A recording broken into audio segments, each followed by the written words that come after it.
In a forgotten municipal auction basement, a retired history teacher was about to challenge centuries of lies. What started as a routine property auction took a shocking turn when he came face to face with the hidden truth beneath ancient stones. Samuel Keene wasn't your typical retiree. For 37 years, he had spent his life teaching Roman history, known for his meticulous research and unwavering dedication to historical accuracy.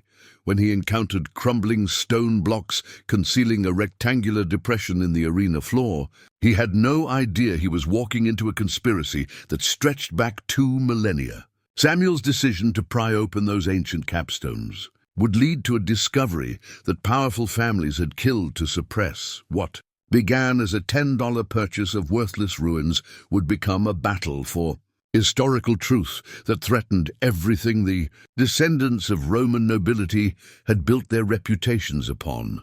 The academic world would never be the same after the voices of murdered gladiators finally found someone brave enough to listen. Before we jump back in, tell us where you're tuning in from. And if this story touches you, make sure you're subscribed, because tomorrow I've saved something extra special for you.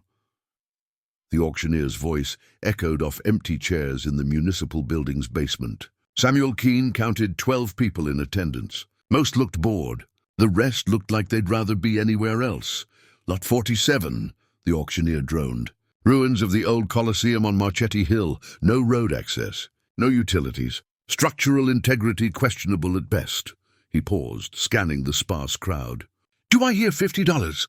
Silence, 25. A man in the front row snorted. What's anyone going to do with a pile of old stones? $10 then? Samuel raised his hand. The auctioneer looked surprised to see movement. Thank you, sir.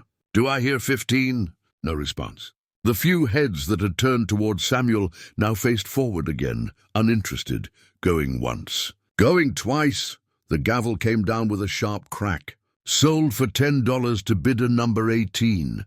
Samuel walked to the clerk's window, writing a check for $10.45, including fees. The clerk stamped his receipt without looking up. You know there's nothing worth salvaging up there, said the man who'd snorted earlier. He'd followed Samuel outside. Stones too weathered. No historical value either. Just some rich Roman's folly from the 1800s. Thank you for the advice, Samuel said quietly. The man shrugged. Your money to waste. Samuel drove the winding road up Marchetti Hill as afternoon shadows lengthened. He'd researched the property before the auction. Built in the 2nd century, not the 1800s. A proper Roman Colosseum, smaller than the one in Rome, but authentic.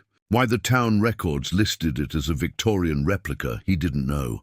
He parked where the road ended and walked the final quarter-mile through overgrown scrub. The ruins appeared suddenly through the trees, massive stone arches rising from the earth like the ribs of some ancient beast.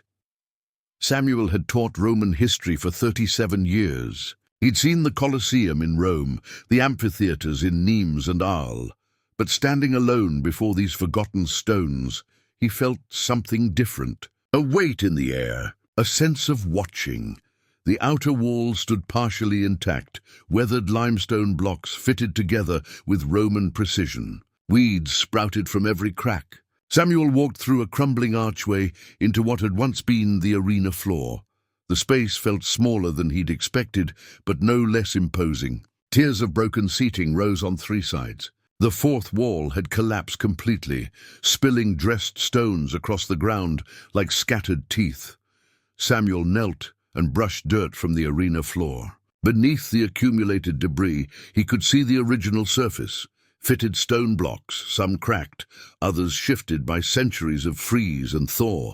But as his eyes adjusted to the patterns, he noticed something odd. Several blocks near the center showed hairline fractures running in parallel lines. Not random cracks from weather or age. These followed the joints between stones, as if pressure had been applied from below. Samuel traced the lines with his finger. The cracks formed a rough rectangle, perhaps 6 feet by 8 feet. The stones here sat slightly lower than the surrounding blocks, creating a subtle depression, invisible unless you knew where to look. He stood and brushed dirt from his knees. The shadows were growing longer, and the ruins seemed to press closer in the fading light. Whatever lay beneath those stones had waited centuries. It could wait another day.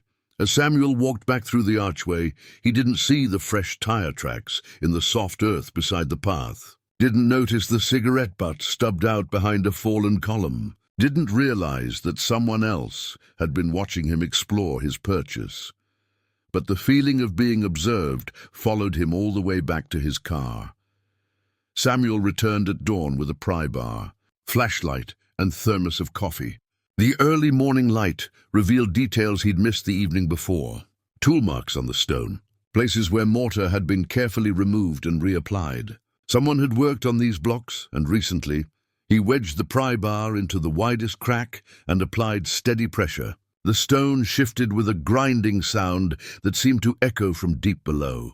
Samuel worked methodically, loosening one edge then another, until he could grip the block with both hands. It lifted easier than expected. The stone was only 6 inches thick, a cap, not a structural element. Beneath lay darkness and the whisper of moving air. Samuel aimed his flashlight into the opening. Stone steps descended into blackness, worn smooth by centuries of feet. The air rising from below carried scents of earth and something else. Something metallic that made his stomach tighten. He lowered himself through the gap feet first, testing each step before trusting his weight to it. The stairs curved as they descended, spiraling into the heart of the hill. Samuel counted 37 steps before reaching level ground. His flashlight beam revealed a circular chamber carved from living rock. The walls were smooth, professional work that spoke of Roman engineering. But scratched into those perfect surfaces were dozens of rough marks, tally marks, symbols, what might have been words in Latin. Samuel moved closer to examine the inscriptions. The scratches looked fresh, made with something sharp and desperate. His light caught metal in the corner, and he turned to find chains, dozens of them, of various lengths and weights. Some still held iron shackles worn smooth by use, but it was the chains themselves that made Samuel's hands shake. Each link bore tiny scratches, the same desperate markings he'd seen on the walls. Someone had spent countless hours carving into the metal with whatever tool they could find. Samuel knelt beside the chains, running his fingers over the marks. Not random scratches. These were deliberate. Letters, numbers, symbols that looked almost like... A sound from above froze him in place. Footsteps on stone. Someone walking across the arena floor. Samuel switched off his flashlight and held his breath. The footsteps circled the opening once, twice, then stopped directly overhead. Whoever was up there knew exactly where he'd gone. After what felt like hours, the footsteps moved away. Samuel waited another 10 minutes before switching his light back on. The chamber revealed more secrets in the silence. Alcoves carved into the walls, each containing objects wrapped in oiled cloth. Samuel opened the nearest bundle to find wooden tablets covered in careful Latin script. A journal written in a hand that spoke of education and desperation. He opened to the first page and read, "They call us gladiators, as if we chose this fate, as if we dreamed of killing our brothers for the entertainment of Rome. But we who fight know the truth. We are slaves with swords, nothing more, and we remember what they would have us forget." Samuel's Latin was rusty, but the meaning was clear. This wasn't the glorified account of noble warriors that history taught. This was something else entirely, something that had been hidden for a reason. He photographed several pages with his phone, the flash harsh in the enclosed space. Whatever these tablets contained, they deserved more careful study than he could give them, in a tomb beneath the earth. Samuel climbed back to the surface as the sun reached its peak. The arena floor looked different now. Not just ancient stone, but a lid deliberately placed over secrets. He replaced the capstone and scattered dirt to hide the evidence of his entry. As he gathered his tools, Samuel noticed something that made his blood run cold. Fresh footprints in the soft earth near the entrance. Large boots with a distinctive tread pattern. Someone had been here while he was underground, walking the perimeter, perhaps waiting for him to emerge. Samuel looked around the empty ruins, feeling exposed. Whoever had been watching knew about the chamber below, had known about it long enough to plant cigarette butts and leave tire tracks. The question was whether they wanted to keep the secret buried or had other plans for what lay beneath. Samuel drove home with the wrap tablets hidden in his trunk and questions burning in his mind. But one thought rose above the others as he navigated the winding road down Marchetti Hill. He was going to need help. Samuel's granddaughter arrived with 2 suitcases, a laptop bag, and the kind of determined scowl that meant trouble for someone. Clara Keene had inherited her grandfather's stubborn streak and her father's sharp tongue, a combination that had served her well in academic debates and poorly everywhere else. "So this is where you're hiding," Clara said, dropping her bags in Samuel's kitchen. She was 26, tall and angular with dirt under her fingernails and ink stains on her shirt sleeves. "Professor Martinez said you bought some old ruins. Didn't mention you'd gone completely insane." "It's good to see you too," Samuel said. Pulling his granddaughter into a hug, she pretended to resist. "How much trouble are you in at the university?" "Suspended pending review." Clara's voice carried the bitter satisfaction of someone who'd been proven right at great personal cost. Apparently questioning the established narrative of Roman entertainment culture is academically irresponsible. Samuel poured coffee and listened as Clara recounted her clash with the history department. She'd written a paper arguing that gladiatorial games represented systematic oppression disguised as sport, that the fighters were primarily enslaved peoples whose stories had been deliberately erased from historical accounts. "They said I was projecting modern sensibilities onto ancient culture," Clara said. "Told me to focus on objective historical analysis instead of activist scholarship." She made air quotes with obvious disgust. Samuel set down his mug carefully. "What if I told you there might be evidence supporting your theory?" Clara's eyes sharpened. "What kind of evidence?" Samuel led her to the Colosseum that afternoon. Clara had studied Roman architecture, but never seen a structure this complete outside of major tourist sites. She walked the ruins with a professional eye, noting construction techniques and architectural details. "This is 2nd century work," she said, running her hand along a weathered archway. "Early imperial period, probably built during Hadrian's reign. Why isn't this site protected? Documented?" "Good question." Samuel knelt beside the concealed entrance. "Help me with this stone." Clara's expression changed as they lifted the capstone together. The narrow opening revealed stairs descending into darkness. But she showed no fear as she followed Samuel down into the chamber. Her flashlight beam played across the carved walls, the scattered chains, the bundles of preserved tablets. But where Samuel had seen mystery, Clara saw patterns. "These aren't random scratches," she said, examining the wall markings. "This is Ogham script, Celtic, and this looks like Aramaic." She moved to another section. "Greek letters here. Whoever was down here spoke multiple languages." Clara photographed the inscriptions systematically, her academic training overriding the chamber's oppressive atmosphere. When she opened the first tablet bundle, her hands moved with the reverence of someone who understood the weight of primary sources. "Gladiators nos vocant," she read aloud, then translated. "They call us gladiators." "Samuel, this is incredible. Do you realize what this is?" Samuel watched his granddaughter's face transform as she read. The bitter anger she'd carried from her suspension, replaced by wonder and growing excitement. "It's a first-person account," Clara continued, photographing each page, "written by someone who was actually in the arena. And look at this." She pointed to a passage near the bottom of the tablet. "He's talking about other fighters, organizing them. Planning something." Clara read silently for several minutes, occasionally gasping or shaking her head. Finally, she looked up at Samuel with eyes that held both triumph and fear. "Grandpa, this isn't just a journal. It's evidence of a conspiracy. The gladiators weren't just fighting for survival, they were planning a revolt. And someone went to great lengths to make sure no one ever found out about it." Samuel felt the truth of her words settle in his chest like a stone. "The question is whether someone is still trying to keep it secret."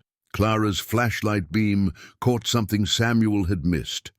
A second bundle of tablets, wrapped more carefully than the others and hidden behind the largest chain pile. She opened it with trembling fingers to reveal pages covered in dense Latin script. "This is different handwriting," she said.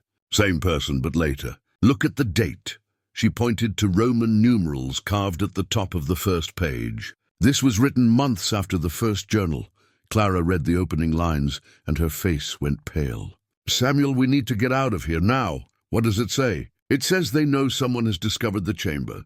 It says the Romans have informants among the slaves, and anyone found with evidence of the conspiracy will be executed."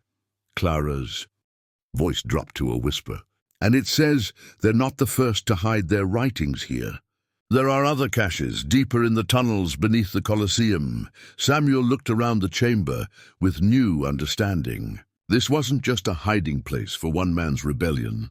This was a repository for secrets that had been accumulating for centuries, protected by darkness and silence. As they climbed back toward daylight, Clara gripped his arm. "The footprints you told me about. What if someone knows we've been down there?" Samuel didn't answer immediately. Above them, the afternoon sun streamed through the opening they'd left uncovered. But around the edges of that bright square, shadows seemed to press closer than they had before. "We'll figure it out," he said finally. But as they replaced the capstone and scattered earth to hide their tracks, Samuel couldn't shake the feeling that their secret discovery had already become something much more dangerous. The game, as the Romans might have said, had begun. The morning light filtered through the Colosseum's broken arches as Samuel and Clara descended once again into the hidden chambers. Clara carried her grandfather's old surveyor's tools, her archaeological training finally put to proper use after months of academic exile. The air below ground felt different now, charged with possibility rather than mere mystery. "Look at this." "Grandfather." Clara knelt beside a section of wall they had missed the day before, her fingers tracing carved symbols that seemed to dance in the lamplight. "These aren't random scratches. They're deliberate, methodical." Samuel adjusted his glasses and crouched beside her. The markings were indeed purposeful, lines and curves that formed patterns, repeated with the precision of someone who had spent considerable time perfecting their craft. "Can you read them?" "Not read exactly, but I can feel the structure." Clara pulled out her notebook and began sketching. "It's similar to the slave codes I studied in Professor Hartwell's seminar before she decided my questions were too uncomfortable for her curriculum." They worked in companionable silence for an hour, Clara documenting while Samuel explored deeper into the chamber. It was he who found the first wooden tablet wedged behind a loose stone near what appeared to be a sleeping alcove. The wood was dark with age, but remarkably preserved in the dry air. "Clara," his voice carried a tremor of excitement. "Come here, now." She hurried over, her lamp casting wild shadows on the walls. The tablet in Samuel's hands bore row after row of careful inscriptions, the same symbols they had been studying but arranged in clear, deliberate lines. "It's a journal," Clara breathed. "Someone lived down here and kept records." She traced the symbols with her fingertip, her mind working to decode the pattern. "The repetition here, it's like a name. And this symbol appears at the beginning of each section. A date marker, maybe." Samuel felt his heart racing with the familiar thrill of discovery that had once made him the most beloved history teacher at Millfield Academy. "How many tablets are there?" They searched with new purpose, finding 17 more wooden tablets hidden throughout the chamber. Some bore only a few lines, others were covered with dense text.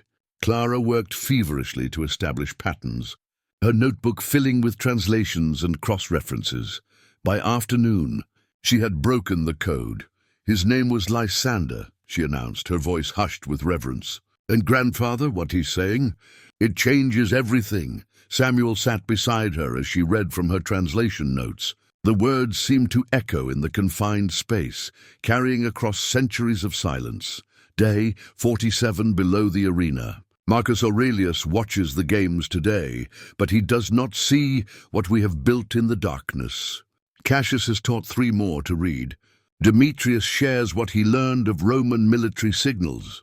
We are no longer beasts for their amusement. We are men planning freedom. Clara's voice grew stronger as she continued. Day 63. The crowd cheered loudest when young Antonius fell today. They do not know he lives hidden here with us. Let Rome believe their spectacle claims another victim.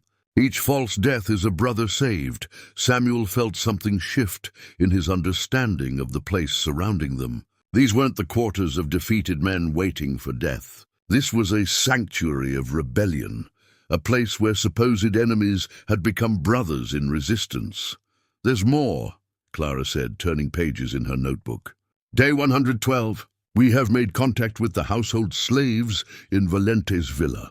They bring news of planned celebrations, giving us knowledge of when the guards will be drunk and inattentive. Freedom comes not from victory in the arena, but from silence in the shadows. Valente, Samuel repeated. That name sounds familiar. Clara nodded grimly. Marcus Valente, the man who warned you yesterday about tampering with sacred ground. His family has been involved with this place for 2,000 years. They read on, discovering a carefully documented network of gladiators who had rejected their assigned role as entertainment. Instead of simply fighting and dying for Roman amusement, they had created an underground resistance. Some faked their deaths in the arena, others gathered intelligence from sympathetic slaves, and still others used their training to plan escapes that would leave no trace. But it was Lysander's final entries that made Samuel's blood run cold. Day 149. We have been discovered. Someone reported our plans to the authorities.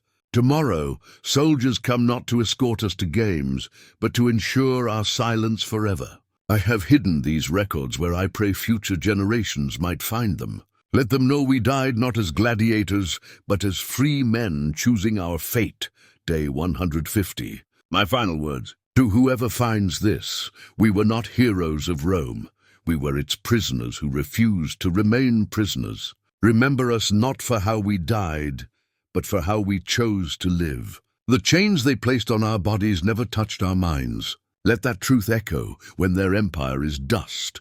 Clara closed her notebook, her hands trembling slightly. The chamber around them felt different now. Not empty, but populated by the spirits of men who had refused to accept their assigned place in history. They were murdered, Samuel said quietly. Not killed in combat, but executed for daring to resist. And someone has been working very hard to make sure no one ever knew. Clara looked toward the entrance to their hidden chamber, which explains why Marcus Valente is so interested in what we're doing here. Samuel gathered the tablets carefully, wrapping them in cloth from his pack. Each piece of wood felt precious now, weighted with the voices of men who had been written out of history. We need help, Clara. This is bigger than a retired teacher and a suspended student can handle alone. I know someone, Clara said, a determined gleam in her eyes. Someone who's been fighting this battle longer than either of us.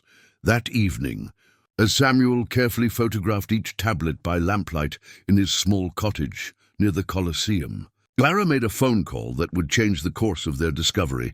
Dr. Elena Voss. Clara spoke into her phone, pacing nervously around the cottage. This is Clara Keene. You probably don't remember me, but I attended your lecture at Cambridge 3 years ago. The one about suppressed narratives in Roman historiography. Samuel looked up from his work, curious about this ally his granddaughter was recruiting. Yes, that's right, Clara continued. The one where you said that gladiators weren't the willing participants that popular history suggests. She paused, listening. Dr. Voss, we found proof. Physical evidence that confirms everything you argued in your papers. The conversation continued for 20 minutes, with Clara providing careful details about their discovery. When she finally hung up, she was grinning with excitement. She's coming, Clara announced. Dr. Elena Voss. She was blacklisted from 3 universities for publishing papers about gladiator resistance, but she's been working independently ever since.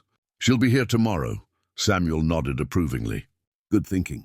We need someone who understands the academic implications of what we've found. He paused in his photographing. But Clara, we need to be careful. If Marcus Valente's family has been protecting their version of history for centuries, they won't appreciate us challenging it. As if summoned by his words, they heard footsteps outside the cottage. Samuel quickly covered the tablets with cloth, while Clara dimmed the lamps. The footsteps circled the building slowly, deliberately, before stopping at the front door. A polite knock echoed through the small rooms. "Professor Keene?" The voice was cultured, familiar. "It's Marcus Valente. I hope you'll forgive the late hour, but I was hoping we might have a conversation." Samuel and Clara exchanged glances. There was no hiding their research now. The cottage was clearly occupied and lit. Samuel made a decision. "Come in. Mr. Valente, though I should mention I'm no longer a professor." Marcus Valente entered with the easy confidence of a man accustomed to being welcome everywhere. He was younger than Samuel had expected, perhaps 50, with the kind of polished appearance that came from generations of inherited wealth. His eyes moved immediately to the covered tablets on the table. "Please, don't let me interrupt your work," Valente said smoothly. "I understand you've been exploring the old ruins. Fascinating place, isn't it? My family has been its unofficial guardians for more generations than I can count." "Guardians of what, exactly?" Clara asked, her tone carefully neutral. Valente smiled, but the expression didn't reach his eyes. "Of its dignity, my dear. The Colosseum was once a place of honor, where brave men fought for glory and the entertainment of citizens. It deserves better than amateur archaeology and sensational theories." Samuel felt his old academic instincts rising. "And what if our amateur archaeology has uncovered evidence that contradicts your family's version of events?" "Evidence?" Valente moved closer to the table, his gaze fixed on the covered artifacts. "What sort of evidence could possibly survive 2,000 years in those damp chambers?" The way he said chambers made it clear that Valente knew exactly what they had found. Samuel made another decision, a dangerous one. "Telling and preparing this story took us a lot of time, so if you are enjoying it, subscribe to our channel. It means a lot to us. Now back to the story." He pulled away the cloth, revealing the wooden tablets, the sort that includes names, dates, and detailed accounts of what really happened here. Valente's composure slipped for just a moment, but it was enough. Clara saw it too, a flash of something that looked like fear. "Remarkable preservation," Valente said, recovering his smooth tone. "Wood rarely survives so well. I do hope you'll be careful with such fragile artifacts. It would be tragic if they were damaged or lost. Are you threatening us, Mr. Valente?" Samuel's voice carried the authority he had once used to silence disruptive students. "Threatening? Goodness, no." Valente's laugh was perfectly calibrated. "I'm simply observing that historical artifacts require proper care, professional handling, the right kind of interpretation." He paused meaningfully. "The kind that honors the memory of those who died here, rather than sensationalizing their suffering for modern consumption." Clara stepped forward, her eyes flashing. "And who decides what honors their memory? You, your family? The same people who've controlled the narrative for centuries." "My dear girl," Valente's tone turned paternal, condescending. "Some stories are better left buried. Not everything that happened in the past needs to be dragged into the present, especially when doing so might complicate the lives of those involved in the discovery." The threat was subtle but unmistakable. Samuel felt his protective instincts flare, but before he could respond, Valente was already moving toward the door. "I do hope you'll consider what I've said," Valente called back over his shoulder. "The Colosseum has stood for 2,000 years without amateur interference. It would hate to see that change now." After he left, Samuel and Clara sat in silence for several minutes. Finally, Clara spoke. "He knows about the chambers. He knows what we found." "More than that," Samuel replied grimly. "He knows what those tablets really say, which means his family has probably known the truth all along." Clara began gathering the tablets protectively. "Then Dr. Voss can't get here soon enough. We need allies who understand what we're up against." Samuel nodded, but his mind was already working on logistics. We need to hide these someplace safe. And Clara, he looked at his granddaughter seriously. We need to decide if we're prepared for this to become dangerous. Because I think it just did. Dr. Elena Voss arrived the next morning like a force of nature. Tall, sharp-featured with prematurely grey hair that she wore like a badge of honor. She strode into Samuel's cottage with the energy of someone accustomed to fighting battles against entrenched institutions. "Show me," she said without preamble, dropping her travel bag and fixing Samuel with an intense stare. "Clara described your find over the phone, but I need to see the actual artifacts." Samuel had hidden the tablets in his root cellar overnight, wrapped in oiled cloth and stored in a wooden crate that had once held his wife's china. He retrieved them now, noting how Elena's hands trembled slightly as he unwrapped the first tablet. "Sweet Mary and Joseph," Elena breathed, her academic composure cracking. She examined the wood with the practiced eye of someone who had spent decades studying ancient artifacts. "The preservation is extraordinary. And these inscriptions, Clara, your translation work is brilliant. Over the next 3 hours, Elena verified and expanded Clara's translations, her knowledge of ancient symbols and Latin variants adding depth to Lysander's words. But it was her understanding of the historical context that made their discovery truly explosive. "You have to understand," Elena explained as she worked, "the standard narrative of gladiators has always served the interests of power. Romans portrayed gladiators as willing participants, even heroes, because it justified the brutality of the games. Modern historians have largely accepted that version because it's more comfortable than admitting we've been celebrating systematic murder as entertainment." Clara leaned forward eagerly. "But your papers argued that there was evidence of resistance, circumstantial evidence, references in later documents to gladiator problems and arena security measures. Scattered mentions of fighters who disappeared without explanation." Eleanor held up one of Lysander's tablets. "But this is direct testimony from inside the resistance. It proves that gladiators weren't complicit victims. They were actively fighting back." Samuel studied Elena's face as she worked. "And that's why you were blacklisted from the universities?" Elena's laugh was bitter. 3 separate institutions decided my research was inflammatory and potentially damaging to public understanding of Roman civilization. Translation: my work made wealthy donors uncomfortable because it suggested their romanticized view of ancient Rome was built on genocide. "Donors like the Valente family?" Clara asked. Elena's head snapped up. "Marcus Valente came to see you?" When Samuel nodded, Elena's expression grew grim. "Then we're in more trouble than I thought. The Valente family isn't just wealthy. They're part of an old network of families that have spent centuries controlling historical narratives about Rome. They fund museums, endow university chairs, and make sure that certain stories never see the light of day. But why?" Samuel asked. "What do they gain by suppressing the truth about gladiators?" Elena stood and walked to the cottage window, gazing out at the Colosseum ruins. "Power comes from controlling the past as much as the present.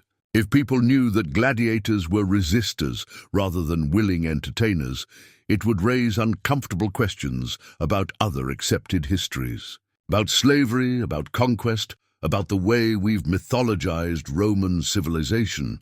She turned back to face them. "The Valente family and others like them have built their social standing on the idea that they're descended from noble Romans who brought order and culture to the world. Lysander's journals prove their ancestors were slave owners and murderers who killed anyone who threatened their power."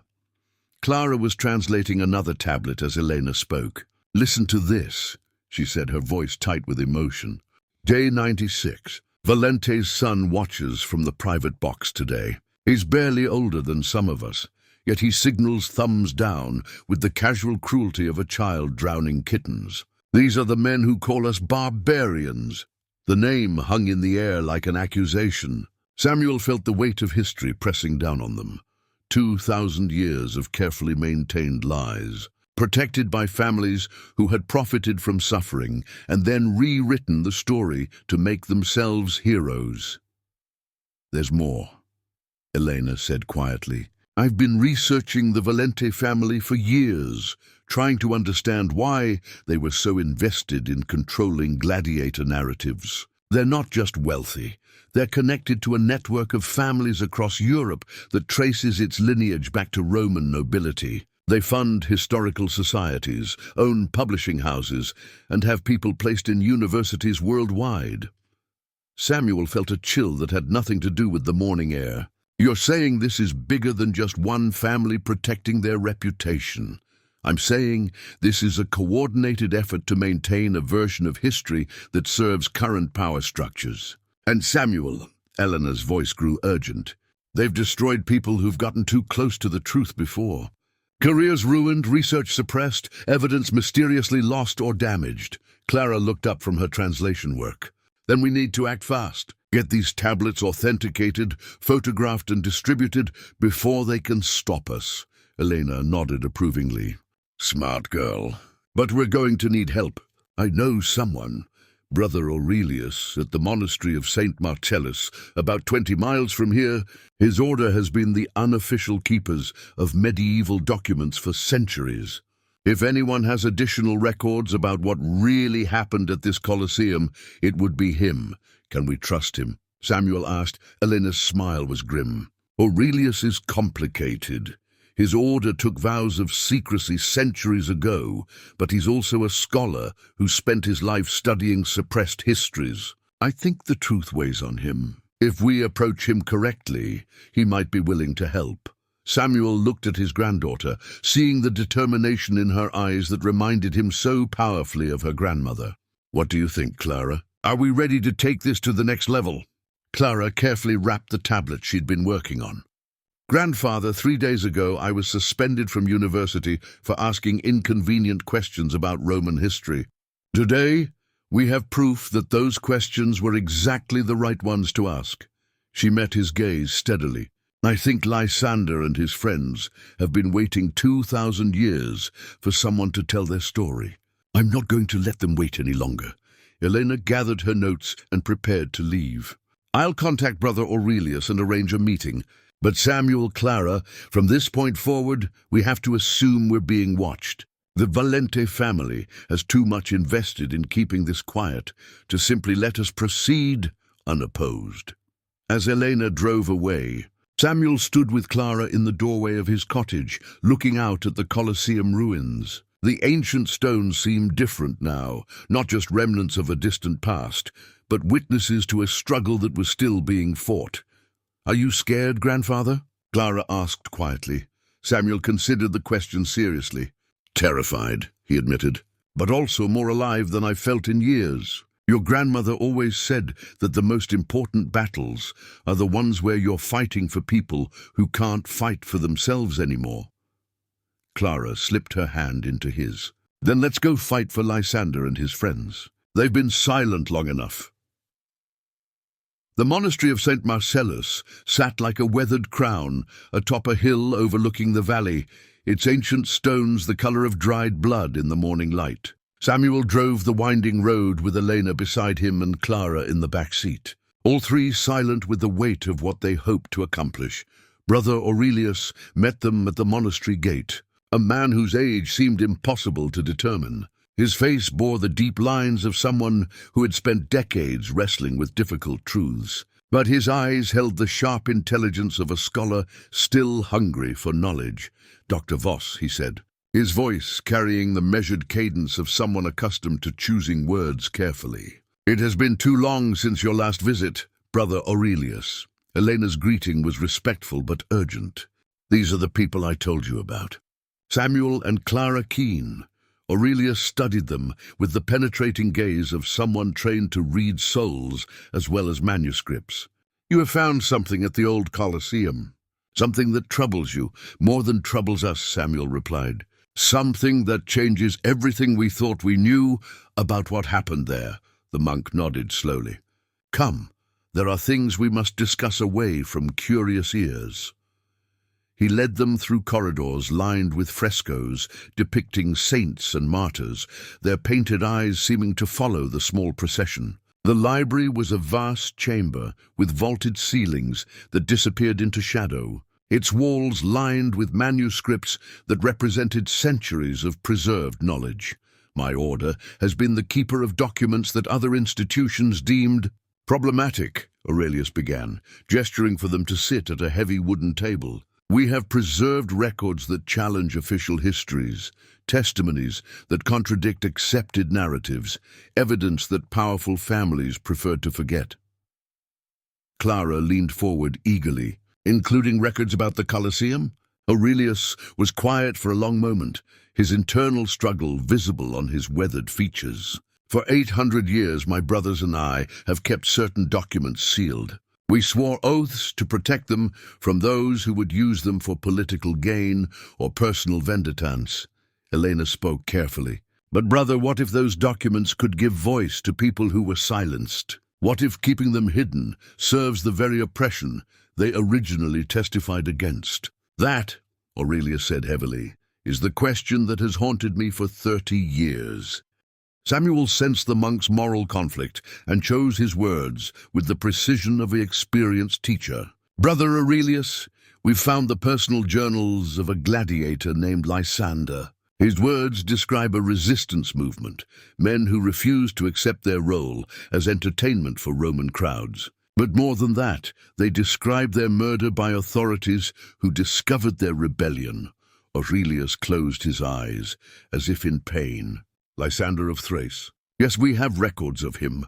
The admission hung in the air like incense. Clara gripped her grandfather's hand under the table. You know who he was? Samuel asked quietly. I know what he became. Aurelius rose and moved to a section of the library where iron-bound chests sat beneath dust covers. In the 13th century, a monk named Brother Thomas compiled testimonies from various sources about gladiator revolts. He was working on a comprehensive history that would have challenged everything the Church taught about Roman virtue. Elena stood as well. What happened to Brother Thomas? He was declared a heretic. His work was ordered destroyed. Aurelius paused, his hand resting on one of the chests. But Thomas had allies who understood the value of preserving truth, even inconvenient truth. They hid his research, and it eventually came to us. And you've kept it secret for 8 centuries. Clara's voice carried a note of accusation. Aurelius turned to face her, his expression grave. Young lady, we have preserved it when others would have burned it. There is a difference between keeping something secret and keeping it safe. Samuel recognized the distinction.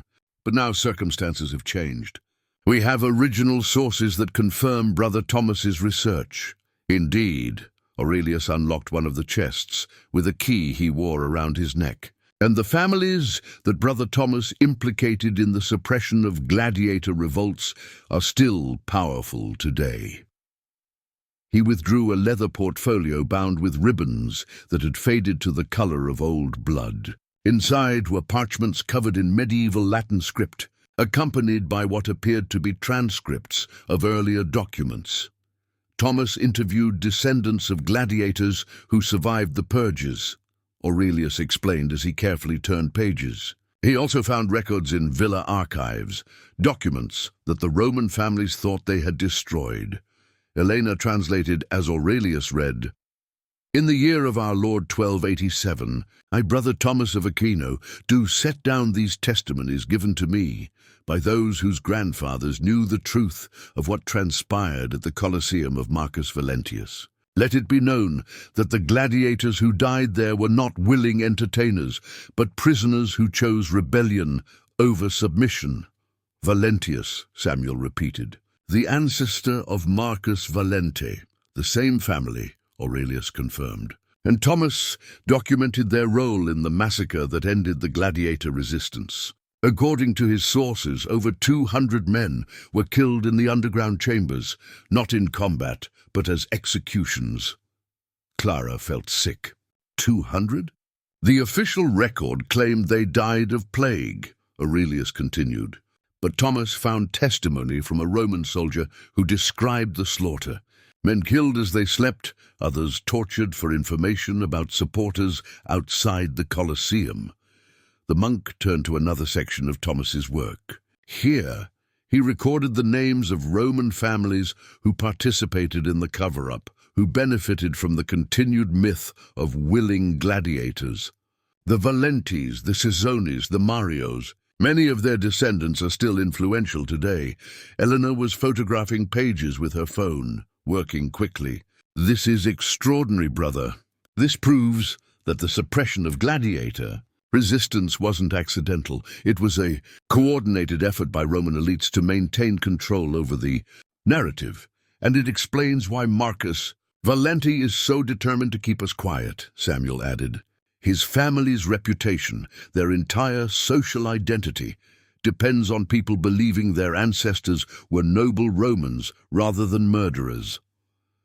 Aurelius gathered the documents carefully, his movements reverent. There is more. Thomas documented attempts by gladiator descendants to reveal the truth over the centuries. Each time, they faced violence from the families implicated in the original massacre.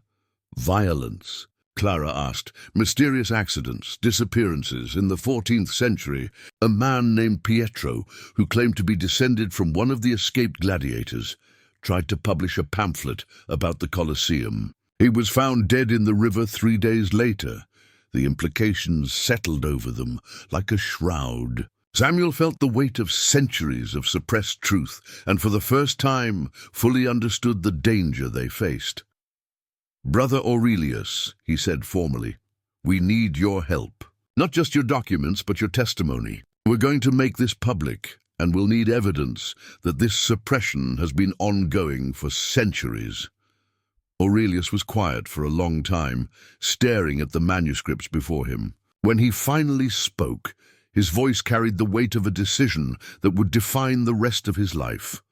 "For 30 years, I have wrestled with whether our oaths of secrecy serve God or serve the powerful men who prefer their sins to remain hidden."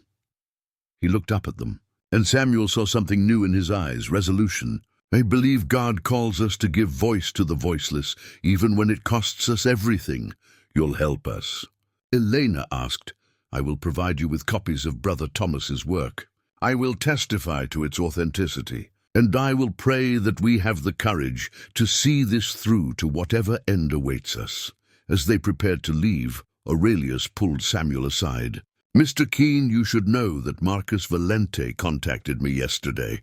He offered a substantial donation to the monastery if I would discourage you from pursuing this research." Samuel felt his blood run cold. "And I told him that some truths are worth more than gold," Aurelius smiled grimly.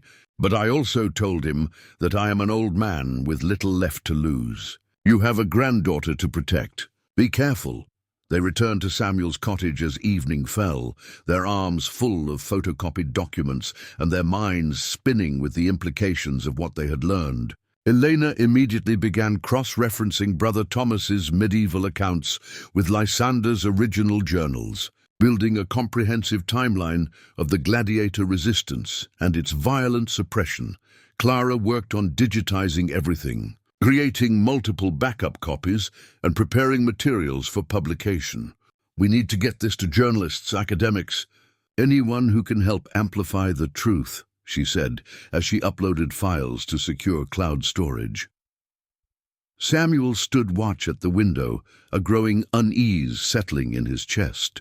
The cottage felt exposed now, vulnerable in a way it never had during his peaceful months of solitude.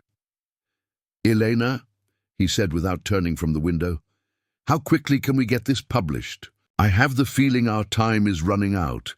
Eleanor looked up from her work. "I have contacts at several archaeological journals and a friend at The Guardian who specializes in historical investigations. With Brother Aurelius's authentication and the original artifacts, we could have preliminary coverage within." The sound of breaking glass cut her off. Samuel spun toward the noise, seeing flames already licking at the curtains in his small kitchen. Through the window, he glimpsed figures in dark clothing moving around the cottage. "Fire!" Clara shouted, grabbing the nearest artifacts. "We need to get everything out." But even as they gathered the most crucial documents, Samuel realized the attack was coordinated. Smoke was already pouring in from multiple windows, and the smell of accelerant suggested this wasn't a random arson.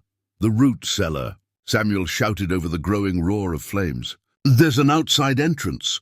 They grabbed what they could and ran for the back of the cottage, where stone steps led down to the underground storage room Samuel had used to hide the tablets. But as they reached the cellar door, Clara cried out in pain and stumbled. A man in dark clothing had emerged from behind the cottage, grabbing Clara's arm with enough force to leave bruises. Samuel recognized him as one of the men who had been with Marcus Valente at the Colosseum. "Let her go," Samuel shouted, dropping the documents he carried and stepping toward his granddaughter.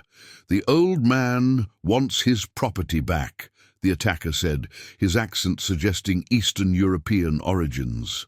"All of it. The tablets, the photographs, the copies, everything."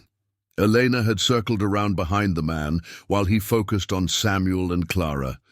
With the tactical thinking of someone who had faced institutional hostility for decades, she struck him across the back of the head with a heavy flashlight she had grabbed from Samuel's emergency supplies.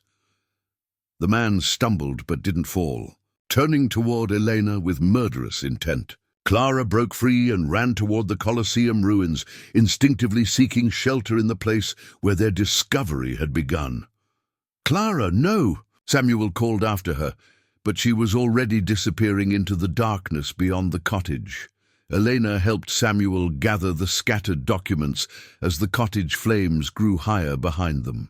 "We need to follow her," she said urgently. "If there are more of them," they ran toward the Colosseum, guided by Clara's voice calling to them from somewhere within the ruins. Samuel's heart hammered as he navigated the broken stones in the darkness. Terrified that his granddaughter had trapped herself in the ancient labyrinth, they found her in the hidden chambers below, having fled to the place where Lysander's story began. She was clutching one of the original tablets, tears streaming down her face.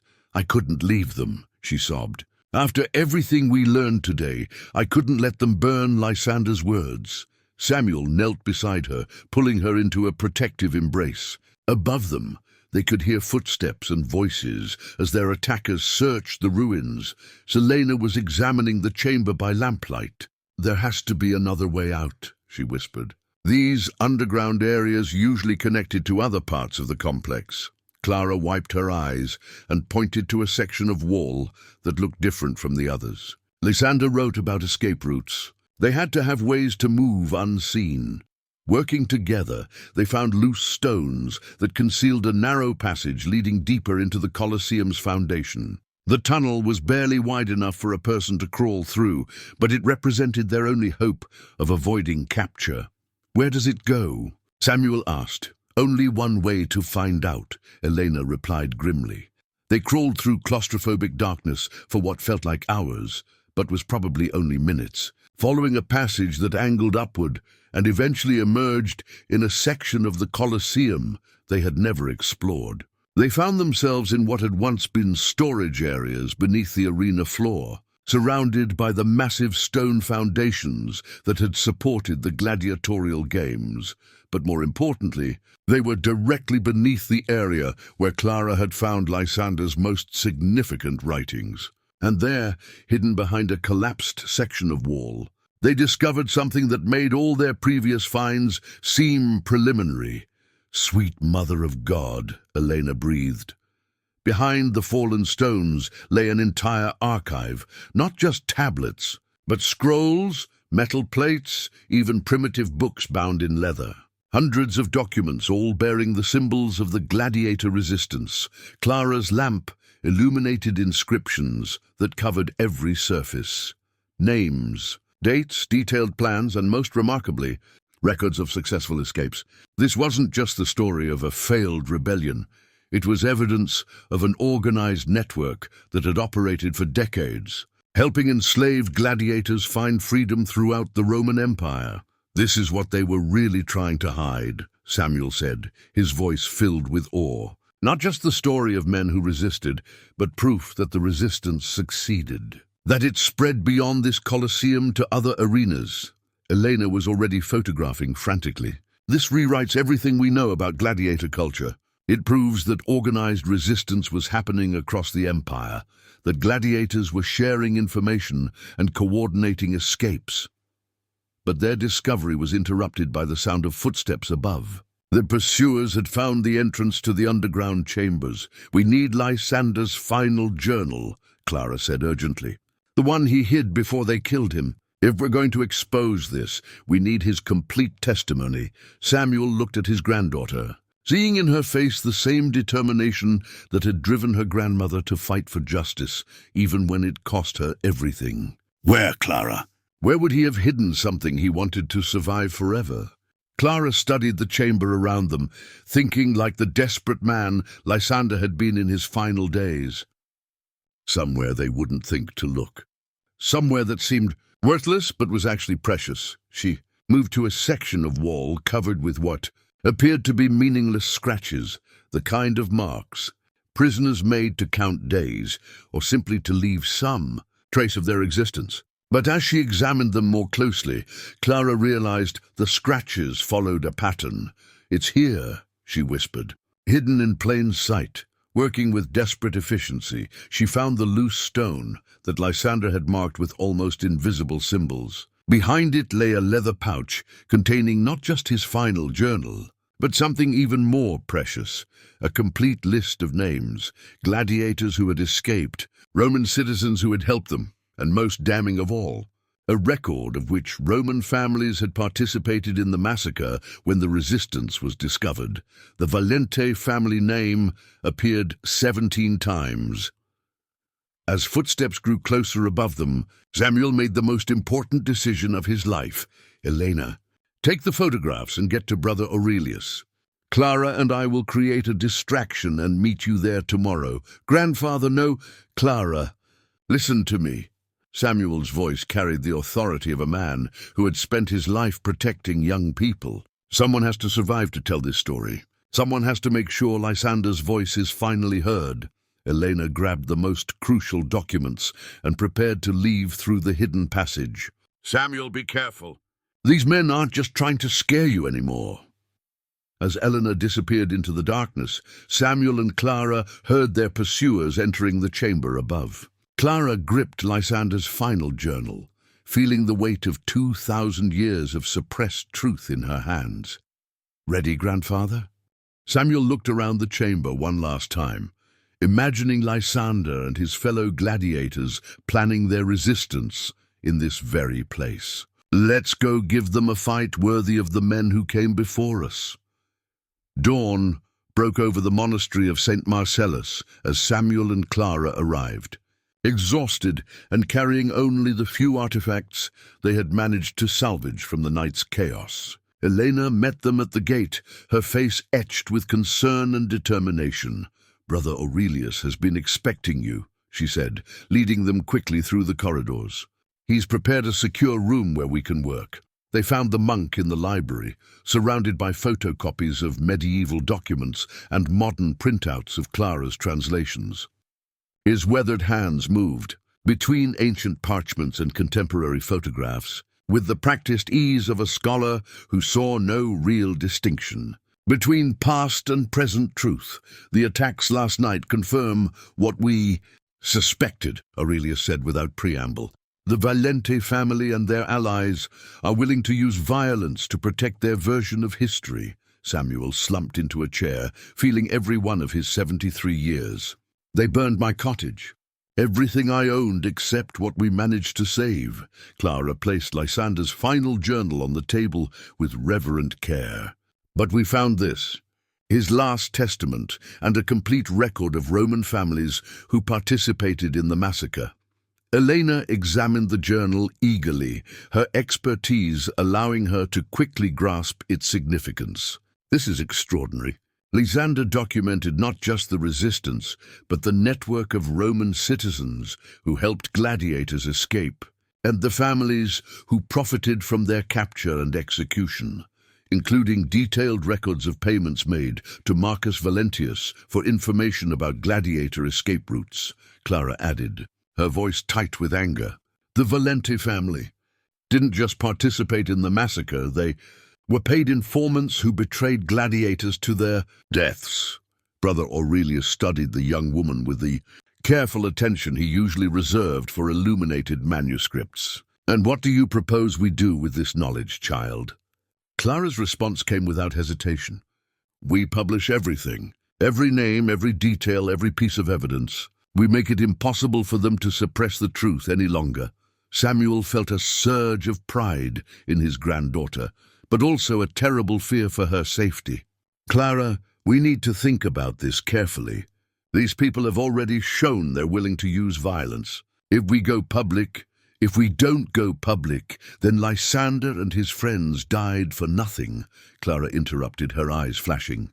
"Grandfather, you taught me that history belongs to everyone, not just to the powerful families who want to control it." Elena looked up from her examination of the documents. "Clara's right about the importance of publication, but Samuel's right about the danger. We need a strategy that protects us while ensuring the truth gets out." Brother Aurelius had been listening to their debate in thoughtful silence. Now he spoke with the measured cadence of someone who had spent decades weighing moral decisions. "I've been wrestling with a similar question for 30 years, he said. "My order swore oaths to protect certain truths from those who would misuse them. But we never asked whether our protection had become another form of suppression." He stood and walked to the window that overlooked the valley, where the Colosseum ruins were visible in the distance. "Last night, as I prayed over these documents, I realized that our oaths were meant to serve God, not the powerful families who prefer their sins to remain hidden." Samuel joined the monk at the window. "And what did your prayers tell you?" "That silence in the face of injustice is complicity. That preserving truth without sharing it is merely another form of burial." Aurelius turned to face the others. "I am prepared to break 8 centuries of secrecy and testify publicly about what my order has preserved." Eleanor felt the weight of the moment. "Brother, if you do that, you're risking not just your own position, but the safety of your entire order." "Perhaps," Aurelius acknowledged, "but I am risking something greater. If I remain silent, the possibility that truth will die with me, and that the voices of the oppressed will be lost forever." Clara stood and walked to where the artifacts lay, spread across the table. "There's something else. Something I found in Lysander's final entries that changes everything." She opened the leather journal to a page near the end, her translation notes covering the margins. He wasn't just documenting the resistance for history. He was writing instructions for future generations. Clara read from her translation. "To those who find these words in times yet to come, we have failed in our generation, but the fight for truth does not end with our deaths. Take what we have written and make it known to the world. Let our voices echo in your time as they could not in our own. This is our charge to you. Do not let the powerful bury us twice." The words hung in the air like a benediction. Samuel felt something shift inside him, the last of his caution melting away in the face of a direct plea from across 2 millennia. "He knew," Samuel said quietly. "Lysander knew that someday someone would find his words and face the same choice he faced, whether to fight for truth or accept the safety of silence." Elena gathered the documents they had assembled, her movements decisive. "Then we honor his charge. We publish everything simultaneously through multiple channels. Academic journals, mainstream media, social networks. We make it impossible to suppress." Brother Aurelius nodded gravely.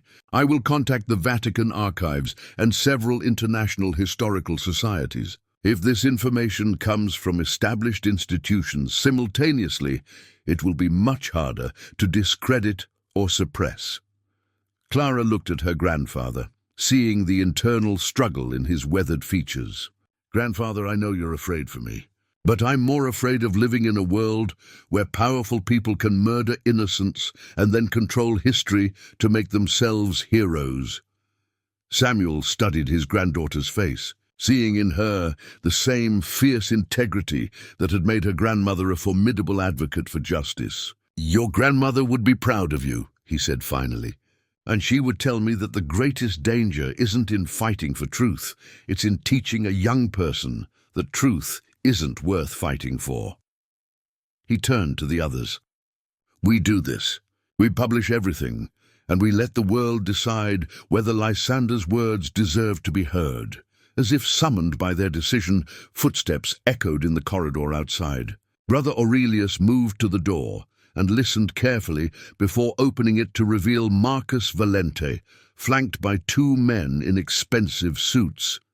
"Brother Aurelius," Valente said with cold courtesy, "I hope you'll forgive the early hour, but I understand you have guests who possess certain items that belong to my family." Aurelius stepped aside, revealing the others gathered around the table of evidence. "Mr. Valente, nothing here belongs to your family. These documents record crimes committed by your ancestors, not treasures they owned." Valente's facade of politeness cracked slightly. "Crimes? Brother, I think you've been listening to conspiracy theories. My family has always been a patron of historical preservation." Clara stood, clutching Lysander's journal. "Historical preservation? Is that what you call burning down my grandfather's cottage and trying to destroy evidence of mass murder?" "My dear girl," Valente's tone turned patronizing, "you've been reading too much fiction. There's no evidence of any mass murder, and certainly no evidence that my family was involved in anything improper." Elena held up one of the photographed documents. "Actually, Mr. Valente, we have extensive evidence, including contemporary accounts of payments made to your ancestor for information that led directly to the execution of escaped gladiators." For the first time, Valente's composure slipped entirely. "You have no idea what you're interfering with.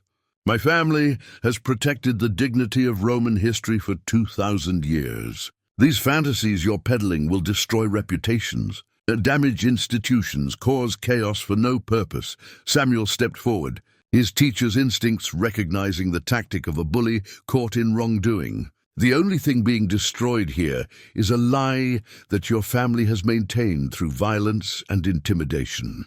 The truth about what happened to those gladiators deserves to be known."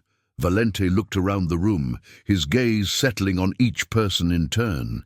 "You have no concept of the forces you're challenging. This isn't just about my family.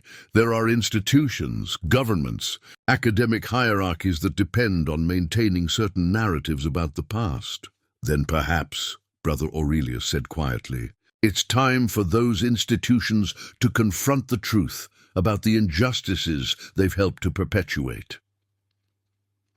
Valente stared at the monk for a long moment, then nodded to his companions. As they turned to leave, he paused at the door. "You have until tomorrow morning to reconsider. After that, I can no longer guarantee your safety or your freedom to continue this misguided crusade." After they left, the room was silent for several minutes. Finally, Clara spoke. "Well, that settles it. We published today."